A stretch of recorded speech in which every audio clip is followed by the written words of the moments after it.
প্রাণীর তালিকায় বেড়াল ১ নম্বরে অবস্থান করছে। রাসূল সাল্লাল্লাহু আলাইহি সাল্লাম ইরশাদ করেছেন, শুধুমাত্র বেড়ালকে কষ্ট দেওয়ার কারণে এক বনী ইসরাইলের নারীকে কবরে আযাব দেওয়া হয়।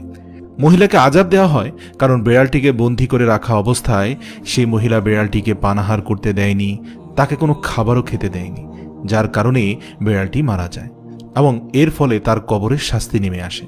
সহিহ বুখারী হাদিস নম্বর 3482। রাসূল সাল্লাল্লাহু আলাইহি সাল্লাম ইরশাদ করেন, বেড়াল সর্বদা নাপাক বস্তু হতে দূরে থাকার চেষ্টা করে। বেড়াল হচ্ছে এমন এক প্রাণী যে কিনা মানুষের আশপাশে ঘুরতে পছন্দ করে। আমাদের প্রিয় নবী সাল্লাল্লাহু আলাইহি সাল্লাম বেড়ালের সাথে অত্যন্ত ভালো আচরণ করতেন। তাই আমাদেরও উচিত রাসূল সাল্লাল্লাহু আলাইহি সাল্লামের প্রদর্শিত পথে চলা এবং বেড়ালের সাথে সুন্দর আচরণ করা। আর কোনো বেড়াল যদি অত্যন্ত হিংস্র হয়ে যায় এবং মানুষের সাথে খারাপ আচরণ করতে শুরু করে, তবে সেটিকে না মেরে দূরে কোনো জঙ্গলে রেখে আসাই